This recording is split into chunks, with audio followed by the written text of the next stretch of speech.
오늘 발표드릴 내용은 전라북도 물용 체계 및 과제고요.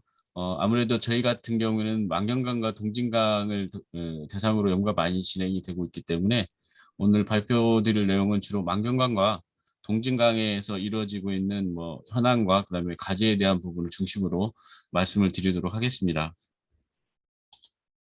발표드릴 순서는 보시는 것처럼 뭐 일반 현황에서 정책 제언까지 설명을 드리도록 하겠습니다. 전라북도에서 망경강과 동진강이 이제 주요하게 다뤄지는 이유는 아무래도 잘 아시는 것처럼 새만금호라는 국가적 이 현안을 가지고 있기 때문에 그렇습니다. 아시는 것처럼 새만금의 개발은 새만금호의 수질과 밀접하게 연계되어 있기 때문에 망경강과 그 동진강의 유량의 확보, 그 다음에 수질의 확보가 굉장히 중요한 이슈라고 말씀을 드릴 수 있겠고요. 좀 이해를 돕기 위해서 좀 설명을 드리면 보시는 것처럼 망경강의 경우에는 그림의 노란색으로 표현되어 있는 지역이 망경강 유역이 되겠고요. 녹색으로 표현된 유역이 이제 동진강 유역이 되겠습니다. 망경강에는 주로 이제 본류 구간인 것이 망경강이고요. 전주천과 그다음에 소양천이 지류하천으로 주요 하천으로 들어오고 있습니다. 그리고 동진강의 경우는 동진강 본류를 중심으로 해서 정읍천, 고부천, 원평천이 있고요.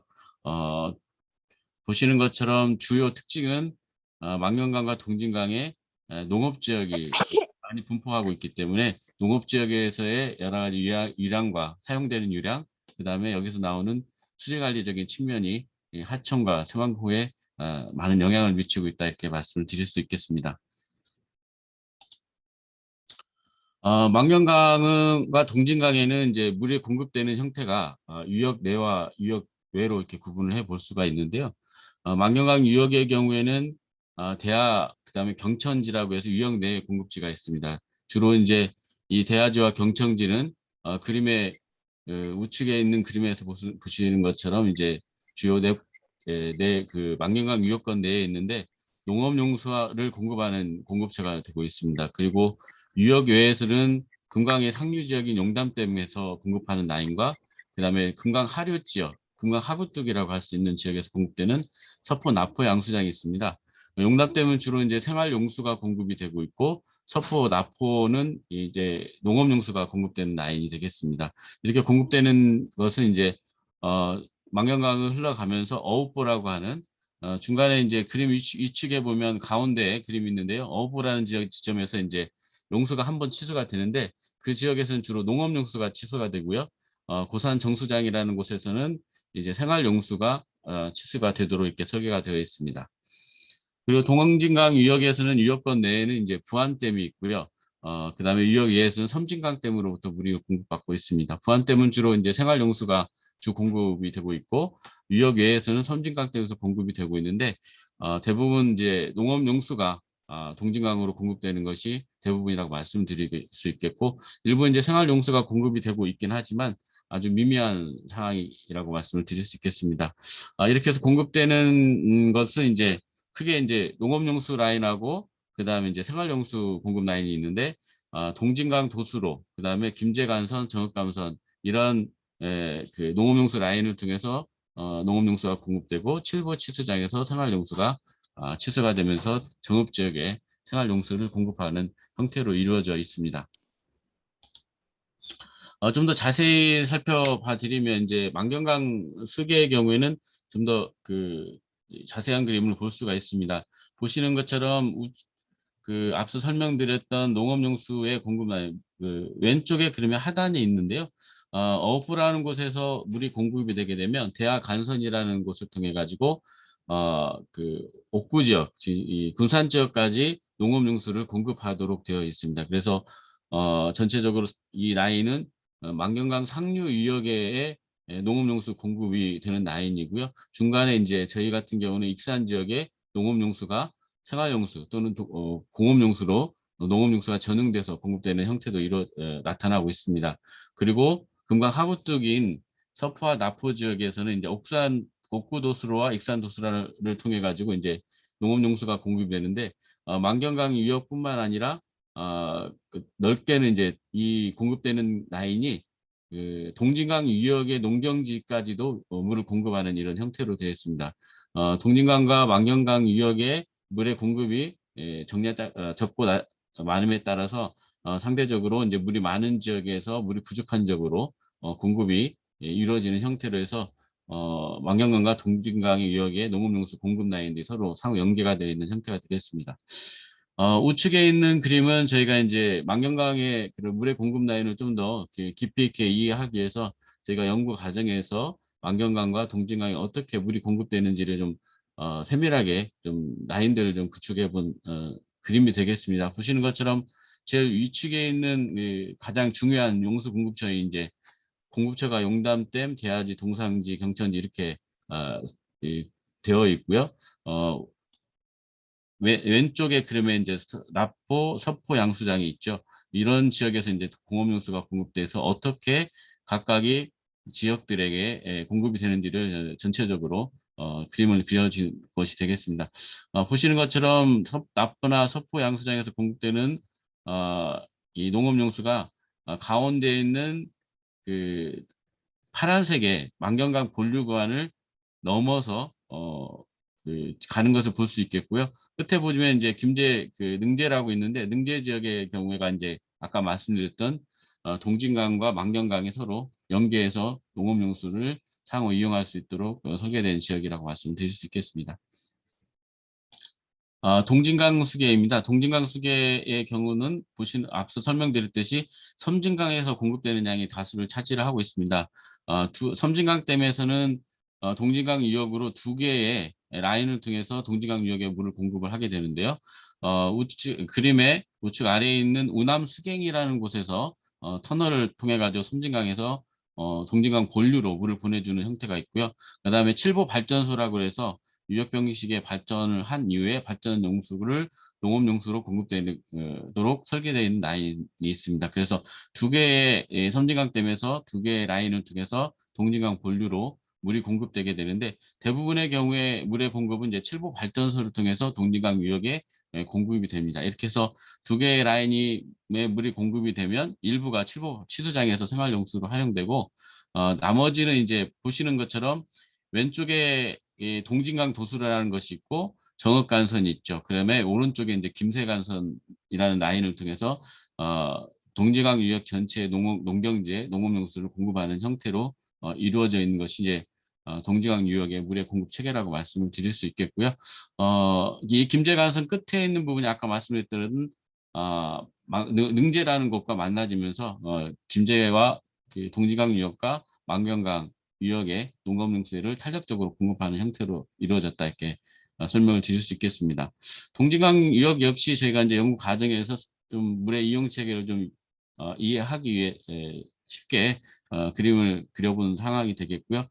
동진강이 망경강과 다른 특징은 이제 망경강보다 훨씬 농업용수의 공급 체계가 복잡하다는 겁니다.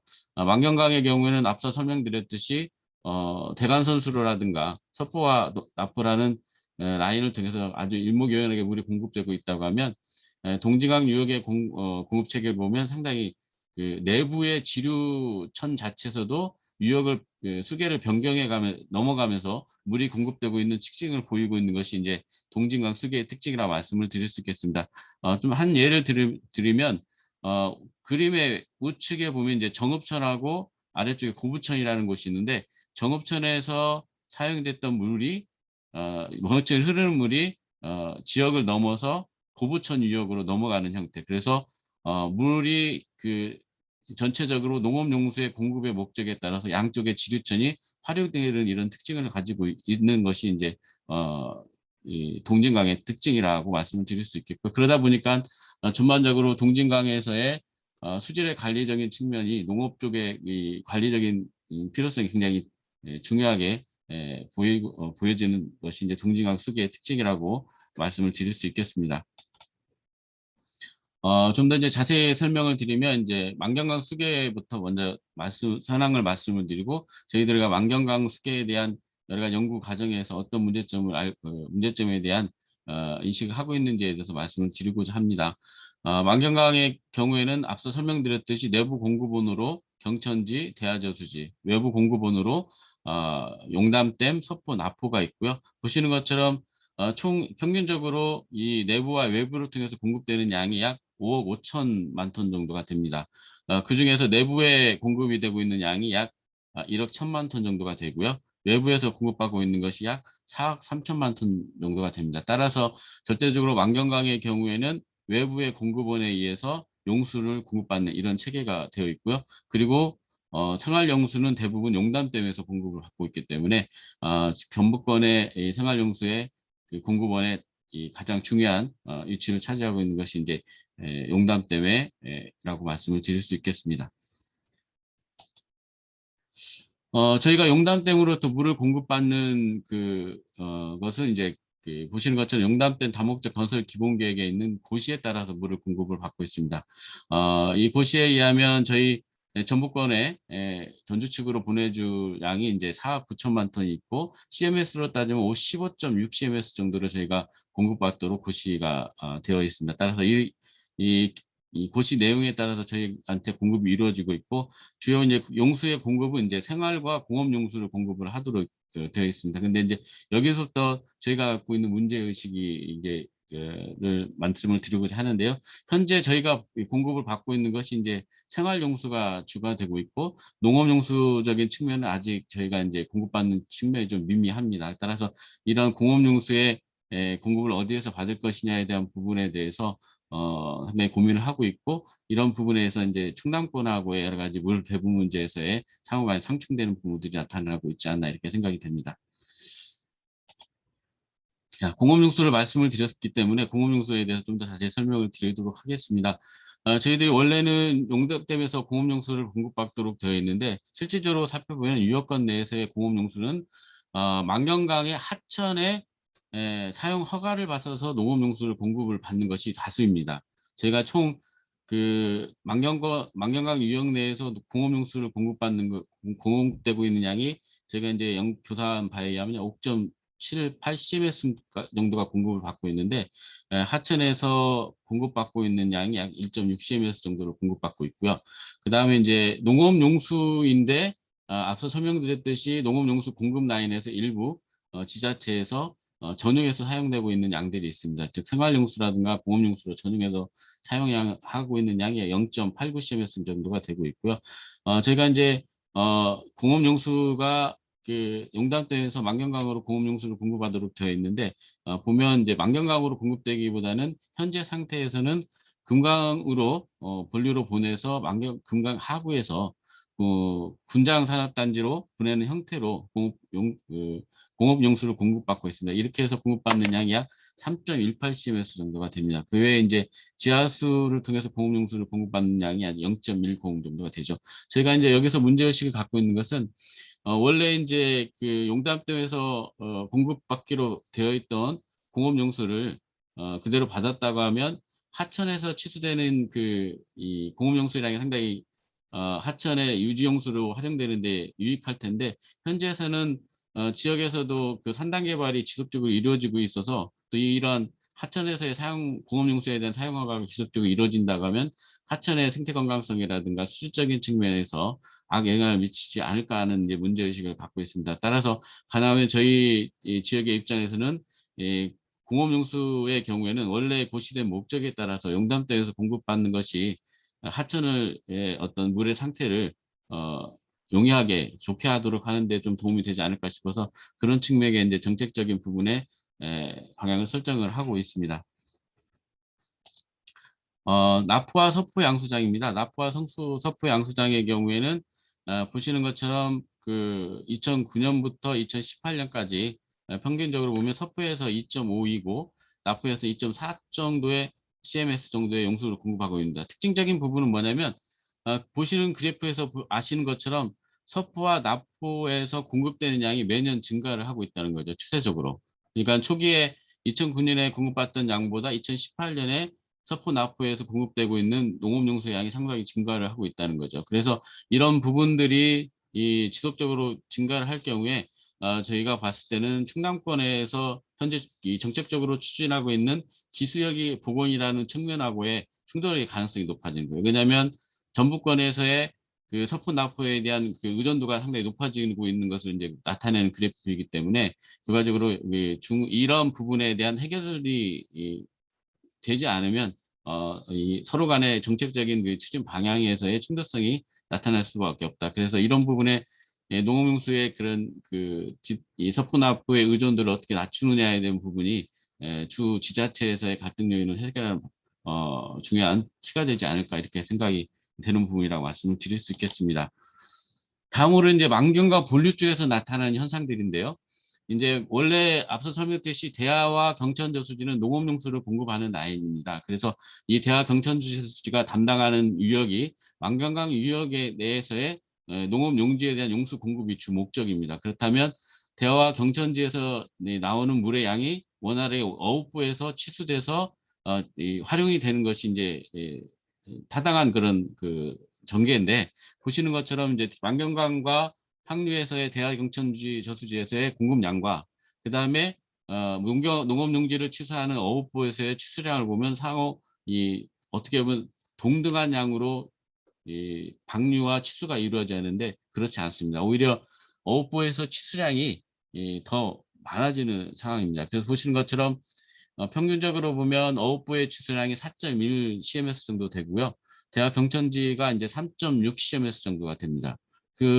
이런 데이터의 반증은 뭐냐면 결과적으로 대학 경천지에서 풍부하게 보내지 못했던 농업용수의 부족한 부분을 결과적으로 보면 만경강 본류의 하천 용수, 즉 용담대에서 보내는 여유의 양들이 결과적으로 어업부라는 걸 통해서 하천의 깨끗한 물이 이용되지 못하고 결과적으로 보면 농업용수로 활용되는 형태로 전환되고 있다. 결과적으로 보면 상류의 깨끗한 물들이 이 본류, 중류, 하류로 흘러가지 못하다 보니까 저희 입장에서 보면 뭐 수질이라든가 수색태 부분에서 악영향을 미칠 수밖에 없는 형태로 현재 구조가 돼서 저희도 이런 부분에 대한 개선을 이제 지속적으로 농어촌공사에 요구를 하고 있고 또 홍수통제소에 명확하게 하천에서의 하천의 사용 허가 부분을 실제로 사용하는 양을 고려해서 좀 산정을 해서 제대로 치수가 되고 이용되도록 해주었으면 좋겠다는 의견들을 현재 제시를 하고 있습니다.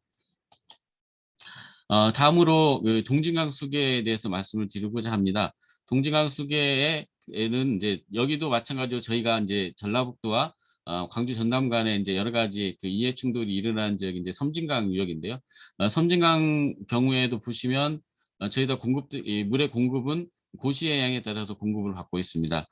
저희가 이제 섬진강댐에서 동진강 유역으로 공급되는 고시량은 약 3억 7천만 톤 정도가 됩니다. 그래서 매년 이 3억 7천만 톤은 동진강 유역의 농업용수로 공급이 되도록 이게 설계가 되어 있고 앞서 설명드렸듯이 세 개의 관계 노선을 통해서 공급이 되고 있는 것이 현재 전라북도 만경강 유역의 상황이고요.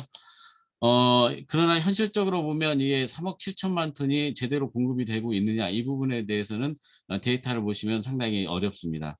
저희가 2007년부터 2018년까지의 전체적인 이제 공급량을 평균해 보면 약 3억 4,600만 톤 정도를 공급을 받고 있습니다. 그래서 원래 고시량보다 부족한 양을 공급을 받고 있고 주로 동진강 도수로 김제 간선으로 많이 보내고 있고 그 외에 이제 적은 부분이 9.9%가 정읍 간선으로 이용되어지는데요. 여기서 살펴볼 주요 내용은 뭐냐면 실선으로 점선으로 그려져 있는 점선으로 되어 있는 부분이 원래 고시량입니다. 관객 용수 고시량 3억 7천만 톤인데 전체적으로 그래프로 나와 있는 정읍, 김제, 동진강 도수로 보내지는 농업용수를 합해 보면 이 고시량의 부분보다 적어요. 그리고 또 실선의 그래프로 나타나는 것이 이제 실제적으로 음, 관계 용수가 섬진강댐으로부터 공급되는 양인데 전체적으로 공급량보다 섬진강에서 공급되고 있는 양보다 현재 김제, 정읍, 동진강 도수를 통해서 공급되는 게 많다는 거죠. 그러면 만경과 같은 사례죠. 원래의 계획되어 있던 농업용수의 공급이 원활하지 못하니까 그 부족분들을 어디서 가져가느냐. 결국적으로 보면 하천에서 가져갈 수밖에 없다는 거죠. 원래 고유의 하천의 유량들이 이러한 농업용수 활용에 많아짐에 따라서 결과적으로 보면 하천을 유지할 수 있는 생태계라든가 수질의 깨끗한 물에 의한 수질 개선 효과를 얻을 수 있는 부분들을 약화시키고 있다. 이렇게 설명을 드릴 수 있는 부분입니다. 요게 이제 그 칠보 발전 앞서 설명드렸던 부분인데 어느 정도 지금 줄어든 상태냐면 2014년과 2017년을 대비해 보면 약 기존의 공급량보다 52.5% 정도 현재 감소한 양입니다. 그래서 보시는 것처럼 2014년 이후부터 급격하게 용수의 공급량이 줄어든 것을 그래프상으로 볼 수 있을 겁니다. 뭐 사진들은 이제 우측에 있는 위쪽 그림은 이제 칠보 발전소의 유역의 전경이 되겠고요. 아랫부분은 이제 운암 수경이라고 해서 동링강 상류 쪽에 섬진강 유역으로부터 공급되는 이 시설들에 대한 전경을 보여주는 그림이 되겠습니다. 이러한 그 농업용수를 위주로 한 용수의 공급이 본류의 하천에 어떤 영향을 미치는지에 대한 것들을 좀 현실감 있게 보여드리기 위해서 그림으로 좀 설명을 드리고자 합니다. 왼쪽에 있는 그림이 이제 섬진강의 그 댐으로부터 동진강 본류 구간 농업용수가 취수되기 전의 하천의 상태입니다. 보시는 것처럼 농업용수 공급 라인인 간선이라든가 동진강 본류 구간에 상당히 풍부한 물들이 흐르는 것을 왼쪽 그림에서 보실 수 있을 것 같아요. 그런데 이제 농업용수를 공급한 이후에 어떤 형태들이 일어나지냐면 우측에 있는 것처럼 본류 구간에 물이 거의 흐르지 않습니다. 보시는 것처럼 본류 구간을 향하고 있는 간물의 경우는 전혀 물을 흘러보내지 않기 때문에 결과적으로 보면 본류의 물들이 깨끗한 물이 본류 구간에서 수질 개선이라든가 하천 생태계에 미치는 좋은 영향들을 얻을 수 없는 형태의 하천 구조로 변화된 상태로 상류에서부터 이루어지고 있는 현상이 이제 동진강 유역의 특징이라고 말씀드릴 수 있겠습니다. 이 각 유역의 하천 사용에 대한 허가 현황을 보면 망경강과 동진강과 거의 비슷한데요. 어느 지역이나 같은 형태라고 생각이 듭니다. 망경강 유역의 경우에는 농업용수로 허가된 양이 약 2019년 기준 약 97.5%가 농업용수로 활용되도록 하천 허가가 되어 있고요. 또 그림에서 이렇게 많은 양이 이제 그림 왼쪽에 있는 그림처럼 만경강 본류를 중심으로서 농업용수 치수가 되는 지점들을 좀 점을 찍어 놓은 상태입니다. 이렇게 본류 구간에서 농업용수가 97.5% 정도의 사용 허가를 받아서 취수가 되고 있는 상태인데 이 양은 크게 줄어들지 않는다고 생각합니다. 그런데 이러한 양이 줄어들지 않음에도 불구하고 특정 우측에 있는 그림처럼 특정 시기를 재개하고는 거의 2011년을 기준으로 해서 하천을 유지하는 물의 양은 줄어들고 있습니다. 그래서 어떻게 보면 이 하천에 이런 부분들이 계속 가속화된다면 특정한 어떤 정책적인 변화가 없다면 하천의 건천화를 가속시킬 수밖에 없는 구조로 가지 않을까 이렇게 생각이 되고요. 그 다음에 동진강 유역 역시 농업용수로 허가된 양이 약 80.4% 정도가 됩니다. 그리고 우측 그림에서 나와 있는 것처럼 본류 구간의 유량은 특정 시기를 제외하고는 전체적인 부분에서 하천은 본류 구간의 유량도 줄어들고 있는 상태라고 말씀을 드릴 수 있습니다. 왼쪽에 있는 그림은 농진강 유역에서 이루어지고 있는 대간선 수로에서의 농업용수의 공급 형태입니다. 빨간색 그림들은 주로 용수의 공급의 라인들이고요. 진한 깔색으로 되어 있는 것이 이제 사용된 물이 본류 구간에 흘러나오는 지점들에 대한 것들을 저희가 좀 찾아서 표현해 본 그림이 되겠습니다. 저희가 문제의식을 갖는 이유는 왜 그 농업용수 쪽에 대한 공급 라인에 생활용수보다 많은 문제의식을 갖고 있는지에 대한 것들을 좀 설명을 드리고자 합니다. 저희들이 이제 연구를 새만금지방환경청의 지원을 받아서 2년간 연구를 한 결과입니다. 저희가 만경강과 동진강의 본류관을 중심으로 특정 지역을 선정을 했습니다. 그리고 각 지역의 농업 배수로부터 나오는 유량응 전체량과 그 다음에 특정 수질 항목에 대한 그 농도를 통해 서 부하량을 산출해 보았고요. 그 다음에 동진강 역 역시 우측에 있는 그림처럼 본류 구간을 중심으로서 농업 배수 라인과 본류 구간에 대한 수질과 유량을 측정해 본 결과가 되겠습니다. 저희가 이제 연구적인 한계가 있기 때문에 이런 조사는 저희가 전라북도 보건환경연구원의 좀 도움을 받아서 보건환경연구원이 수질 측정하는 시기를 저희들과 좀 가능하면 일치를 시켜가면서 같은 시기에서의 오염 부하량을 상호 비교할 수 있도록 연구를 진행을 했고요. 그런 연구 결과를 좀 말씀을 드리면, 보시는 것처럼 이제 일단 사진의 현황 자료들입니다. 일반적으로 저희들이 연구를 하면서 처음에 출발할 때 동진강 유역이나 망경강 유역의 경우는 배수 관문에 의해서 조작이 되기 때문에 거의 대부분의 물이 내부에서 활용이 되고 외부의 유출이 거의 없을 거라고 생각을 했었는데, 실제로 가보면 많은 부분에서의 상시 유출이 이루어지고 있고요. 배수 관문에 의해서 닫혀져 있지만 실질적으로 일정 부분에 물의 관리를 위해서 열어놓은 구간들이 있고 또 크랙이 생긴 데들이 있습니다. 그러다 보니까 어느 배수 관문도 물이 꽉 막혀 있다고 볼 수는 없어요. 일정 위량과 수질은 지속적으로 망경강과 동진강이 흐르는 형태로 하천 구조는 형성이 되어 있더라 하는 것이 제가 현장을 조사를 하면서 얻었던 결과이고요. 보시는 그 결과를 가지고 이제 종합적으로 분석을 해보면 이제 왼쪽에 이 그래프로 그려져 있는 것 중에 왼쪽의 그림이 이제 망건강 유역으로 들어오는 각 배수 관문에서의 유량과 수질을 부하량을 구하는 것이 되겠고요. 우측은 이제 망경강 본류로 들어오는 주요 하천들에서 들어오는 유량과 수질의 상태를 나타내는 그림이 되겠습니다. 그래서 이 가운데 이제 점선 표시로 되어 있는 것이 그러면 배수로에서 나오는 유량과 각각 부하량의 총합과 하천에서 나오는 유량과 부하량의 총합을 한번 합쳐보자. 그럼 어떤 비교치가 나올지에 대한 부분을 좀 흥미있게 봤고요. 그 결과를 보면 망경강 유역에 가장 큰 유량이 들어오는 것이 이제 전주천인데요. 전체 저희가 조사한 범위 내에서의 조사 결과를 보면 전주천이 전체 유량의 약 33.8%였고 그 농업 배수로의 총 유량을 합친 것이 37.2% 정도가 되는 결과를 얻었고요. BOD의 면에서도 BOD가 이제 전주천의 경우는 31.4%, 배수로가 35.5%를 차지하고 있습니다. TP 역시 전주천이 20.8, 배수로가 37.1% 부하량을 차지하고 있었습니다. 동진강의 경우에는 망경강보다 훨씬 높은 어떤 그 배수로의 비중을 보이고 있는데요.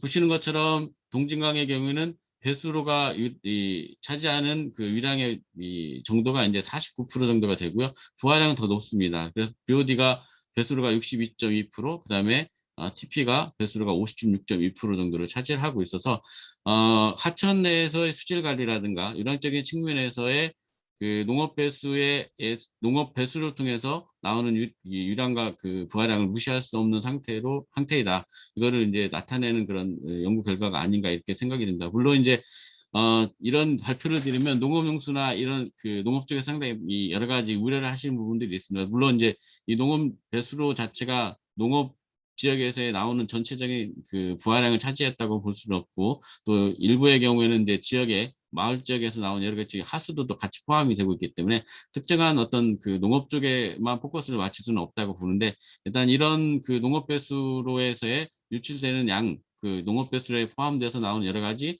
오염물들에 대한 그 상황들을 정확히 파악하고 대처를 해야 된다는 것을 이제 보여주는 그런 연구의 결과라고 생각이 됩니다.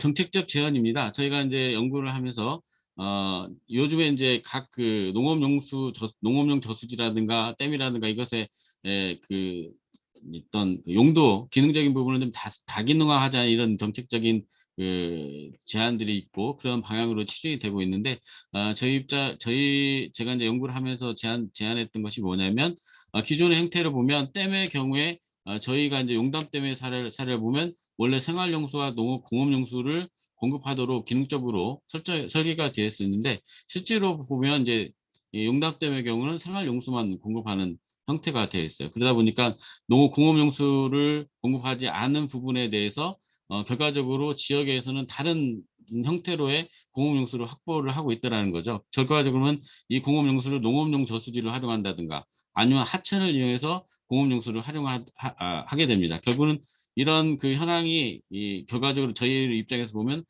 이 하천의 수질이 또는 깨끗한 유량이 굉장히 필요한 상황인데 하천 자체가 상당히 안 좋은 상태로 변화가 되다 보니까 결과적으로 저희가 그 궁극적인 목적인 새만금호의 수질 관리에 있어서 굉장히 어려운 형태 또 중요한 인자로 자리하게 되는 거죠. 그래서 저희 입장에서 보면 가능하면 댐은 원래의 법적인 기능에 맞게 생활용수와 공업용수로 설정이 되어 있다면 생활용수와 공업용수로 활용이 될 수 있도록 설계가 되어야 되고, 농업용조 수지는 가능하면 전용해서 사용하기보다는 원래 목적에 따라서 농업용수로 활용, 그다음에 여유량이 있다면 그 이후에 환경 생태 유량이라든가 기타 용도로 활용하는 게 맞지. 전체적인 지역의 그 수요가 있는데 그 수요를 다른 용도의 목적으로 설정되어 있는 수자원을 활용된다는 건 결과적으로 보면 저희가 지역의 주요 하천의 수질과 유량을 중요시하는 지역에서는 상당히 어려움으로 다가오고 있더라, 이렇게 말씀을 드릴 수 있겠습니다. 그리고 이제 저희 같은 경우는 농업용수의 경우에 보면 농업용수는 이 공급과 그냥 단순한 배수적인 측면으로만 저희 나라는 이루어지고 있는 것 같아요. 근데 일본의 경우에는 용수 배수, 특히 이제 배수의 관리에 따라 배수 관리를 위해서 용수와 배수를 분리하는 체계도 있고요.